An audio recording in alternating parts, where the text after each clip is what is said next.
প্রেম, সাম্য ও দ্রোহের কবির প্রতি শ্রদ্ধা জানাতে শনিবার সকাল থেকেই ঢাকা বিশ্ববিদ্যালয়ের কেন্দ্রীয় মসজিদের পাশে তার সমাধিতে আসেন নানা শ্রেণী পেশার মানুষ। ঢাকা বিশ্ববিদ্যালয়, নজরুল ইনস্টিটিউট, বাংলা একাডেমি সহ বিভিন্ন রাজনৈতিক, সামাজিক ও সাংস্কৃতিক সংগঠনের পক্ষ থেকে কবির সমাধিতে শ্রদ্ধা নিবেদন করা হয়। জাতীয় কবির সমাধিতে পুষ্পস্তবক অর্পণ শেষে নজরুল সাহিত্যের অনুবাদ বিশ্বব্যাপী ছড়িয়ে দেওয়ার আহ্বান জানান সংস্কৃতি প্রতিমন্ত্রী বেগম নাহিদ ইজাহার খান। আর নজরুলের জন্মদিনে সরকারি ছুটির দাবি জানায় কবি পরিবার। আমার একটা আবেদন থাকে যে কাজী নজরুল ইসলাম আমাদের জাতীয় কবি, তার জন্মদিবসে ছুটিটা ঘোষণা করা হোক। কবির যে সব গ্রন্থ সব কিছুর একটা ট্রান্সলেশন হোক, খালি ইংলিশে না।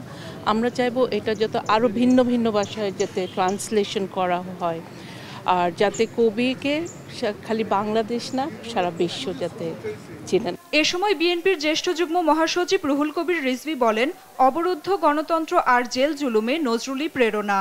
আর আওয়ামী লীগ সাধারণ সম্পাদক ওবায়দুল কাদের বলেছেন, রাজনীতির কারণে বিএনপির কেউ জেলে যাচ্ছে না।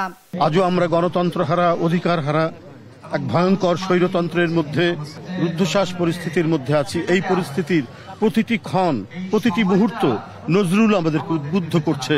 আমরা যখন কারাগারে যাই তখন নজরুলকে স্মরণ করি। অপরাধের মানদণ্ডে তাদের জেল জুলুম হয়, তাদের বিরুদ্ধে মামলা হয়।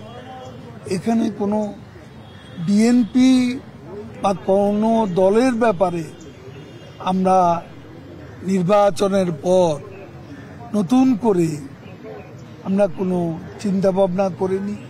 সাম্প্রদায়িকতার বিষ বৃক্ষকে সমূলে উৎপাদিত করে অসাম্প্রদায়িক বাংলাদেশ গড়ব, সেটাই হবে নজরুলের প্রতি আমাদের শ্রদ্ধাঞ্জলি নিবেদনের সার্থকতা।